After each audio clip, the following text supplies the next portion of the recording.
प्यारे प्यारे साथ संगत जी, बड़े प्यार से कहिए धन निरंकार जी। साथ संगत जी, आप हमारे चैनल पे नए हैं तो चैनल को सब्सक्राइब जरूर कर दें और कमेंट बॉक्स में धन निरंकार जी जरूर लिखें। साथ संगत जी, साथ संगत जी, बहुत समय पहले की बात है। एक छोटे से गांव में जहां बिजली आधे दिन रहती थी और बारिश के मौसम में रास्ते दलदल बन जाते थे। साथ संगत, वहीं एक टूटी सी झोपड़ी में एक लड़का रहता था। साथ संगत, आरब, उम्र करीब 18 साल। उसके माँ बाप अब इस दुनिया में नहीं थे। माँ की बीमारी ने उसे बचपन में ही अनाथ बना दिया था। साथ संगत, और बाप की मौत तो उसे याद भी नहीं थी। रिश्ते में चाचा चाची ने उसे पाला, लेकिन उसे कभी बेटे की तरह नहीं, बोझ की तरह देखा। साथ संगत जी, हर सुबह की शुरुआत तानों से होती थी। साथ संगत, हमने कौन सा जन्म भर का ठेका ले रखा है इसे पालने का। कम से कम 2 वक्त का खाना खा जाता है, बदले में करता क्या है। अगर इसे सड़क पर छोड़ भी दे तो किसी को फर्क नहीं पड़ेगा। इन बातों के बीच आरब अक्सर चुपचाप चारपाई के कोने में बैठा रहता। साथ संगत, अपनी पुरानी फटी हुई किताबों को देखता और सोचता, कभी स्कूल जाता था, अब जिंदगी ही मेरी क्लास बन गई है। साथ संगत, आरब पढ़ाई में बहुत अच्छा था। साथ संगत, 7वीं कक्षा तक गांव के स्कूल में सबसे तेज छात्र माना जाता था। साथ संगत जी, लेकिन जब माँ की मौत हुई और चाचा ने यहाँ कह दिया कि अब स्कूल फूल छोड़ कुछ कमाने का काम देख, तो उसके लिए किताबें बस मिट्टी से सजी चीजें बन गई। साथ संगत, दोपहर के वक्त जब स्कूल की घंटी बजती थी, आरब उसी समय कहीं न कहीं काम ढूंढ रहा होता है। साथ संगत, कभी गांव के दूध वाले के यहाँ, कभी हलवाई के पास। पहला काम मिला गांव के सबसे पुराने दूध वाले भैंसों लाला के यहाँ। काम था सुबह 5 बजे उठकर भैंसों को चारा डालना था। साथ संगत, बाल्टी में दूध निकालना और फिर मोहल्लों में दूध पहुंचाना। साथ संगत जी, मिलते थे सिर्फ 500 महीने, लेकिन हर दिन भैंसों लाल की कड़क आवाज और तानों से आरब का मन उठकता गया। साथ संगत, एक दिन दूध गिरा, बस इतनी सी बात पर भैंसों लाल ने पूरे गांव के सामने चिल्ला दिया। साथ संगत, तेरे जैसा अनाथ को पाल रहे हैं, काम तो ठीक से कर। आरब उसी दिन वह काम छोड़ आया। साथ संगत, दूसरा काम मिला गांव की मिठाई की दुकान पर, जहां शादी ब्याह में हलवाई खाना बनाने जाता था। साथ संगत, आरब का काम था आटे की लोई बनाना, बर्तन धोना और बची मिठाइयाँ समेटना। साथ संगत, यह मेहनत ज्यादा थी, लेकिन तनख्वाह सिर्फ 800 थी। साथ संगत, और हर बार बचा खुचा ही मिलता था। साथ संगत जी, खाने को मिठाई तो कम मिलती, सिकावन ज्यादा। देखो आरब, जितनी में हाथ गंदे किया बिना पेट नहीं भरता। इस बात को उसने दिल से उतार लिया साथ संगत। लेकिन सदियों की एक रात जब काम करते करते उसकी उंगलियां झूझ गई और हलवाई ने गरम देगची उसके हाथ पर रख दी तो उसने सोच लिया इज्जत नहीं मिले तो मजदूरी भी बोझ बन जाती है साथ संगत। तीसरा काम उसे मिला एक छोटे से आटा चक्की घर में जहां अनाज पीसा जाता था साथ संगत जी। यहाँ वह दिन भर चक्की में गेहूं डालता, बोरियों भरता, धूल से भरी हवा में खांसता रहता साथ संगत। लेकिन यह काम से कम 1000 मिलने लगे साथ संगत। काम भले थकाने वाला था लेकिन मालिक की जुबान साफ थी। आरब ने यही सीखा, थोड़ी इज्जत के साथ छोटा काम भी बड़ा लगता है साथ संगत। पर जहाँ की धूल और आवाज से उसकी तबीयत गिरने लगी साथ संगत और आखिरकार वह काम भी छोड़ना पड़ा साथ संगत। वहीं गांव के बाहर हवाई पर एक छोटा सा ढाबा था, बम्बर का ढाबा, जहां हर दिन मजदूर, ट्रक ड्राइवर और राहगीर आते थे साथ संगत। यहाँ काम मिला बर्तन धोने वाला, सुबह 6 बजे से रात 11 बजे तक बिना छुट्टी। पहले हाड़ी धो, फिर चाय की केतली साफ कर, फिर टेबल के नीचे गिरे चावल समेत कभी गरम चूल्हे के पास, कभी किचन के कोने में, और बदले में मिलते थे 3000 और 2 टाइम का खाना साथ संगत। आरब की एक खूबी थी, वह बोलता कम था, करता ज्यादा था। ना किसी से उलझता, ना किसी की बुराई करता। जो काम दिया गया वह पूरी लगन से करता था संगत। ढाबे का मालिक बब्बर सिंह शुरू में से उसे संदेह से देखता था, अनाथ है, जाने कब भाग जाएगा। पर कुछ महीनों में जब उसने देखा कि आरब बिना छुट्टी काम करता है साथ संगत, कभी चोरी नहीं करता, तो उसने उसे कहा, अब तू सिर्फ बर्तन नहीं, काउंटर संभाल, पैसा तू ले, हिसाब तू रख। अब आरब की सैलरी बढ़ाकर 60,000 हो गई साथ संगत। उसके पास अब खुद की जेब से खरीदे हुए 2 जोड़ी कपड़े थे। अब वह हर महीने 1000 से लेकर 1500 तक बचा लेता था। शाम को ढाबा बंद होने के बाद अकेले बैठकर अपनी छोटी सी डायरी में कुछ न कुछ लिखा करता था। आज बिना गलती के दिन निकाला, आज पहली बार किसी ने भैया कहा, अब लगता है मैं कुछ बन सकता हूँ। चाचा चाची का व्यवहार अब भी वैसा ही था साथ संगत। जब वह महीने के आखिरी में घर आता और 500 उनके हाथ में देता तो वह कहते, अरे 500 लाकर राजा बन रहा है क्या।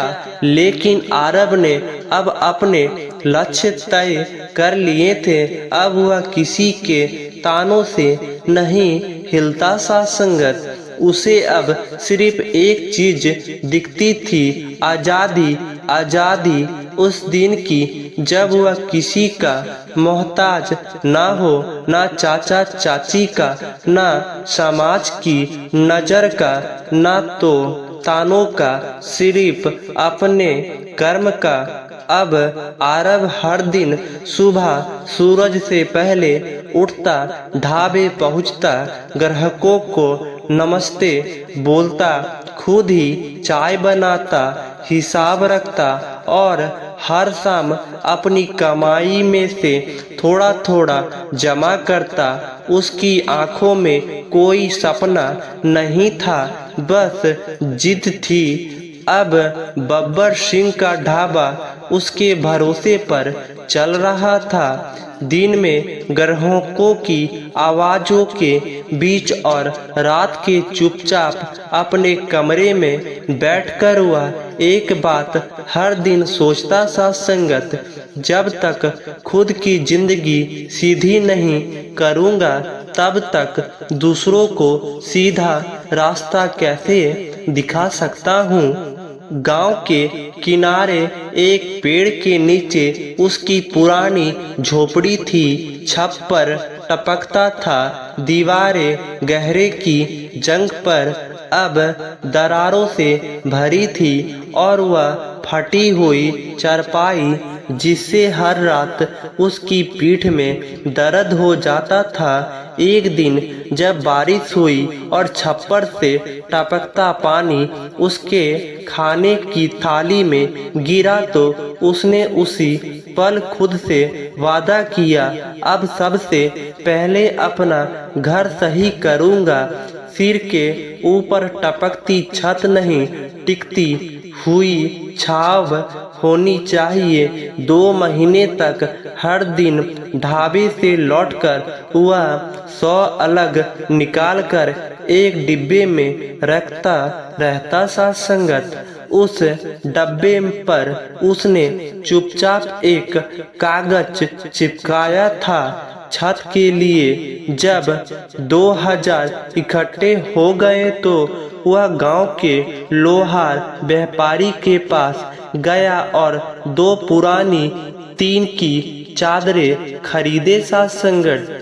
खुद की हाथ में हथौड़ी ली, चाचा की पुरानी सीढ़ी उठाई और एक एक कील ठोक कर छत को ढक दिया। जब बारिश फिर हुई तो पहली बार उसके बिस्तर के पास पानी की बूंद नहीं गिरी। उसी रात वह पहली बार चैन से सोया सा संगत। अब दीवारों की बाहरी थी। आरब ने गांव के भोलू मिस्त्री से पुरानी मिट्टी और गोबर मंगवाया और खुद अपने हाथों से पुरानी झोपड़ी की दीवारों को लिप दिया।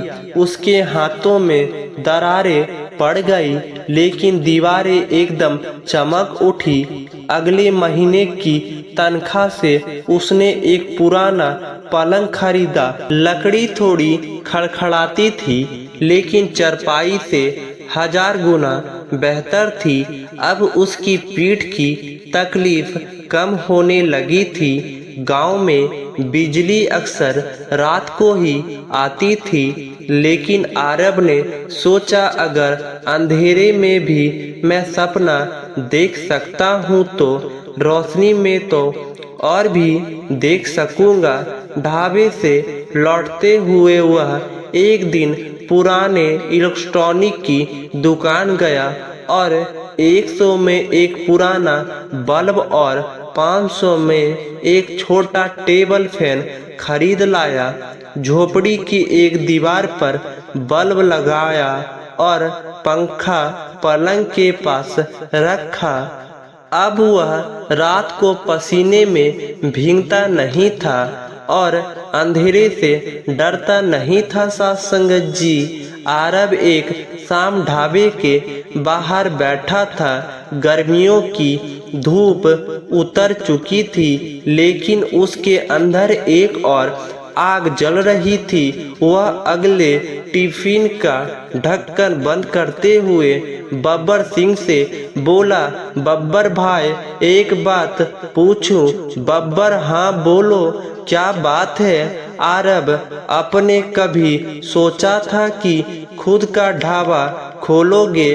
बब्बर मुस्कुराया, पहले दूसरों के लिए काम किया, फिर जब पांव मजबूत हुए तो खुद की ईंट रखी। बस वहीं से आरब के दिमाग में बीज बढ़ा सा संगत। अब उसे किसी के लिए काम नहीं करना था, अब उसे अपना बनाना था। गांव के पुराने बस स्टैंड के पास एक टूटी सी दुकान कई सालों से बंद पड़ी थी। ईंटें झड़ चुकी थी, दरवाजे टूट चुका था और अंदर धूल भरी दीवारों पर मकड़ियाँ जाले बना चुकी थी। लेकिन आरब की नजर उसमें सिर्फ एक चीज दिख रही थी, संभावना। एक दिन सुबह सुबह वह दुकान के मालिक मोहन काका के पास गया। काका, आपकी दुकान बंद पड़ी है, मैं वहाँ छोटा सा नाश्ते का ठेला जमाना चाहता हूँ। चाय, समोसा, छोले पूरी, किराया काम करिएगा, मैं सफाई खुद कर लूँगा। मोहन काका ने पहले शक की नज़र से देखा, तू अकेला करेगा सब? आरब, हाँ काका, कोई सपना बड़ा नहीं होता अगर मेहनत सच्ची हो। मोहन, ठीक है, सफाई तेरी, किराया 200 महीने। आरब उस दुकान में अकेला गया। एक झाड़ू, एक पोछा, 2 बाल्टी पानी, थोड़ा ब्लीच पाउडर और एक दिन की छुट्टी लेकर उसने दुकान की काया पलट शुरू की। मकड़ी के जाले हटाए, दीवार साफ की, पुरानी लकड़ी की मीटस को रगड़ रगड़ कर धोया, बेंच और स्टूल खुद बनवाया और एक छोटा तवा व गैस सिलेंडर भी किराए पर लिया। अब उसका सपना बस एक दिन दूर था। अगली सुबह से दुकान खुलने वाली थी। आरब ने दुकान का कोई नाम नहीं रखा था। जब बब्बर सिंह ने पूछा, तू नाम नहीं रखेगा? आरब मुस्कुराया, नाम से नहीं, स्वाद और सेवा से पहचान बनती है। पहली सुबह 6 बजे दुकान खोली, खुद आटा गूंदा, आलू उबाले, चने भिगोया और पहली बार गांव में किसी ने छोले पूरी 10 की प्लेट में परोसी। एक किसान आया जिसकी जेब में 10 ही थे। आरब ने मुस्कुराकर प्लेट आगे रखी, गरम है भैया, खा के जाना। किसान बोला, इतनी गरम पूरी तो मैंने कस्मे में भी नहीं खाई। और उसी शाम वह 3 और लोगों को लेकर आया। पहले दिन की कमाई 300 हुई। आरब ने 100 खर्च निकाले, 200 बचाए। रात को बल्ब की रोशनी में बैठकर उसने अपनी वही डायरी खोली और लिखा, आज मैं किसी के नीचे नहीं, अपने दम पर खड़ा हूँ। अब आरब की दुकान खुलकर 1 महीने हो चुका था। पहले दिन की कमाई 300 अब बढ़कर रोजाना 400-500 तक पहुंच चुकी थी। बस स्टैंड के पास उसकी दुकान अब रोज सुबह 6 बजे से ही ग्राहकों से भरने लगती। आरब रोज सुबह सबसे पहले दुकान पहुंचता, हाथ धोकर छोले चढ़ाता, आटा गूंथता और भुंजिया के मसाले खुद पीसता। ना कोई नौकर, ना कोई हेल्पर, हर चीज उसके अपने हाथ की होती थी। संगत गांव वाले कहते, आरब के छोले पूरी में स्वाद नहीं, उसका सच्चापन घोला होता है। लोग दूर दूर से उसकी दुकान पर आने लगे। बस ड्राइवर, किसान, दिहाड़ी मजदूरी सब जानते थे, यहाँ स्वाद के साथ इज्जत भी मिलती है। आरब ने शुरू से ही एक बात ठान रखी थी, मेरे खाने में साफ सफाई भी दिखे और व्यवहार में नफरत नहीं। हर ग्राहकों को भैया कहकर या बहन जी कहकर बुलाता, खाने के बाद खुद टेबल साफ करता, बचे हुए पैसों में से झाड़ू, डिटर्जेंट और कपड़ा खरीद कर रोज दुकान चमकाता। बस स्टैंड से थोड़ा दूर गांव का सरकारी स्कूल था। कई बच्चे स्कूल आते तो थे पर उनके पेट खाली होते थे। फटे जूते, बिना बस्ता और आंखों में नींद भरी होती थी। एक दिन एक बच्चा दुकान के पास से गुजर रहा था। उसकी नज़र आलू भुजिया की खुशबू पर टिकी गई।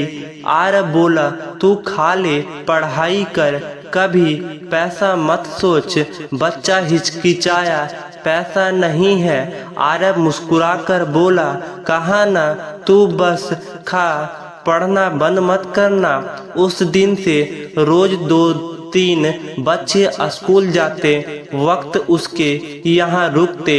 कभी पूरी, कभी भुजिया, कभी गुड़ चावल की खिचड़ी। आरब सब चुपचाप देता बिना किसी नाम या तस्वीर के। 4 से 5 महीने में उसकी दुकान ने पकड़ा बना ली थी। अब उसकी रोज की कमाई 50,000 और महीने की 12 लाख तक होने लगी थी। अब वह जरूरत भर से ज्यादा कमा रहा था, लेकिन अपने लिए उसने कोई नया मोबाइल नहीं लिया, ना ही कपड़े बदले। बस पुराने को अच्छे से धोता रहा। उसने कहा, जिंदगी को सजाना है, दिखाना नहीं है। प्यारे प्यारे साथ संगत जी, बड़े प्यार से कहिए, धन्य निरंकार जी।